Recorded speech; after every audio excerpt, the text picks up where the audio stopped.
Hi everyone, welcome to a mini vlog. तो ये होली का मिनी व्लॉग है। एक्चुअली होली का नहीं, घर पे होली का कीर्तन था तो ये उसका मिनी व्लॉग है। एंड मुझे रेडी होने में इतना लेट हो गया, मतलब मुझे लेट हो गया था जाने के लिए, क्योंकि कीर्तन शुरू हो गया था उस टाइम तक। पहले भगवान जी के भजन हुए और इतना आनंद आ रहा था कि मम्मी और उठकर नाचने ही लग गई। फिर उसके बाद हमने खेली फूलों की होली, मतलब फूल इतने बालों में चिपक गए थे। फिर यहाँ पे भगवान जी के भजन हुए होली वाले, और इतना मन मतलब खुश हो रहा था ना, मतलब पैर अपने आप ही उठ रहे थे नाचने के लिए, तो हम भी नाचने लग गए। और फूलों की होली में तो और ज़्यादा मज़ा आता है। फिर ना बीच में ब्रेक लेकर हम चले गए नाश्ते वगैरह की तैयारी करने, क्योंकि चाय वगैरह बनानी थी। और फूल ना इतने उलझे पड़े हैं बालों में।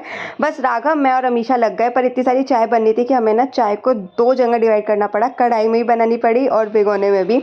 और उसके बाद ना हमने मतलब नाश्ते वगैरह की ऑलमोस्ट 50% तैयारी कर ली। फिर हम पहुँचे दोबारा से भजन, क्योंकि इतना मज़ा आ रहा था वहाँ पे बैठने में, आनंद लेने में, खेलने में होली को। फिर हम भजन वगैरह हुए, उसके बाद हुई आरती।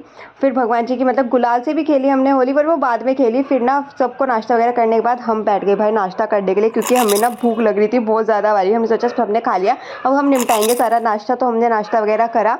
और उसके बाद ना हमने सोचा क्यों ना फूल इकट्ठे करें। अब जो सबने खेल ली वो कर ली, तो अब हम खेलेंगे। तो सबसे पहले हमने सारे मैट्स वगैरह तय करी, गद्दे वगैरह ये जाने थे तो इनको दिया, और ना सारे फूल जो थे ना उनको दोबारा से इकट्ठा कर लिया। और हम मतलब फूलों की होली खेलने लग गए, एक दूसरे के ऊपर फूल गिरने लग गए। और इस टाइम पे डॉलर भी आ गया था, और उसको भी ना हमने फूलों की होली से ही खेला। और फिर हमने एक दूसरे के लगाया गुलाल, जो कि पहले रह गया था। पहले गुलाल से भगवान जी को लगाया था, और बस फिर हमारा काम हो गया साफ सफाई करने का। और यहाँ पर हमेशा आराम से खड़ी थी, तो मैंने उसको आगे पीछे से गुलाल लगाया। फिर इन दोनों ने मुझे नहीं छोड़ा, इन्होंने मुझे भी गुलाल लगा दिया। फिर हमने करी यहाँ पर सफाई। ये सारे पुष्प भगवान जी के थे, तो इसलिए ना नहर वगैरह में हम डाल देंगे। और उसके बाद यहाँ पर घर में बनी है लौकी की सब्जी। मम्मी और हमेशा खाने की तैयारी कर रहे थे, तो क्या हमेशा मुझे किसी कह रही थी कि मुझे भी दिखाओ, क्योंकि मैं काम कर रही हूँ यहाँ पर। तो ये रहा हमारा डिनर, लौकी की सब्जी एंड रोटी। तो हमने डिनर किया। बाय, नेक्स्ट व्लॉग में मिलते हैं।